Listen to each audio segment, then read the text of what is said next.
The UK government delays AI copyright rules amid artist outcry. We'll unpack it all in moments, but first, there could be even more 3D printed Apple products coming in the future.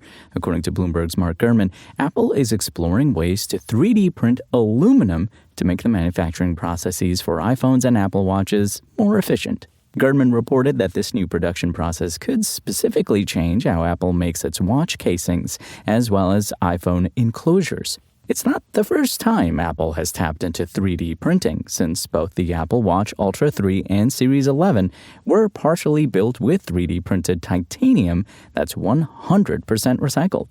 More recently, Apple used its 3D printing process to create the titanium USB-C port for the iPhone Air, which was touted as thinner, stronger, and more environmentally friendly. While Apple is reportedly only looking into 3D printed aluminum right now, it could possibly result in an overall cheaper manufacturing process and lower starting prices for iPhones. Looking at Apple's just-announced MacBook Neo, the company introduced a new manufacturing process that saves on the amount of aluminum used, helping to achieve the $599 starting price for its latest entry-level laptop. Like the colorful MacBook Neo, Gurman also reported that Apple is planning to use a refreshed color palette for its iMac reveal later. And Samsung caught flack for the Galaxy Buds 3.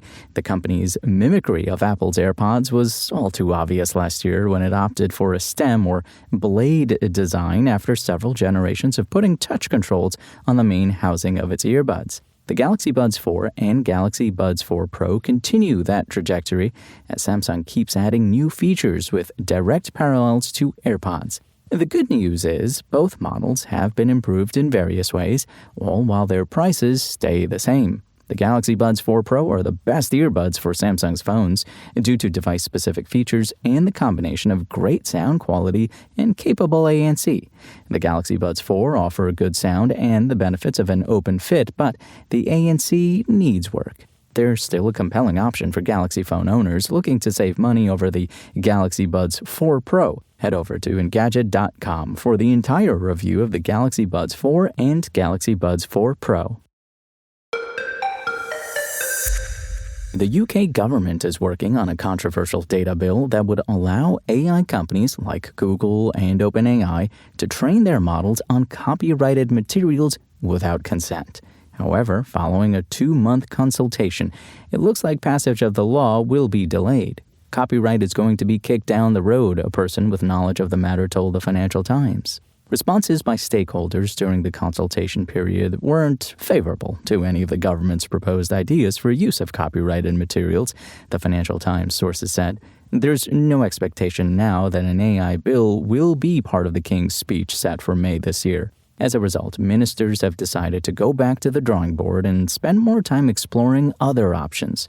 The House of Lords Communications and Digital Committee called on the government to develop a licensing-first regime underpinned by robust transparency that safeguards creators' livelihoods while supporting sustainable AI growth. The UK's Parliament's preferred position on the bill, also argued by tech giants like Google, has been that copyright holders need to formally opt out if they don't want their materials used to train AI models. However, publishers, filmmakers, musicians, and others have said that this would be impractical and an existential threat to the UK's creative industries.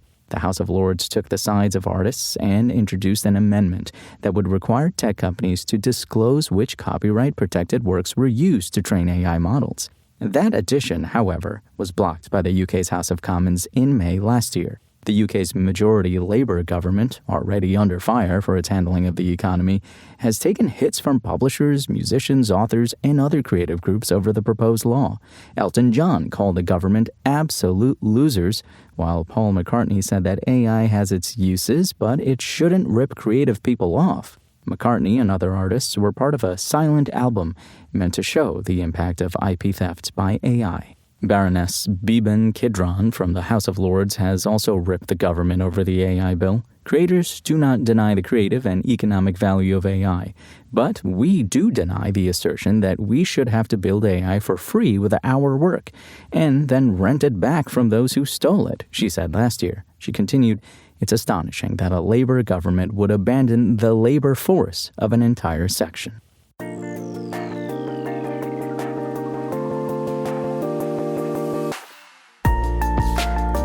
Thanks for listening to the show. Make sure to rate, review, and subscribe on Apple Podcasts. Today's show featured journalism by Gadget contributors Jackson Chen and Steve Dent and was produced by Spoken Layer. My name is Imran Sheikh, and we'll talk more tomorrow.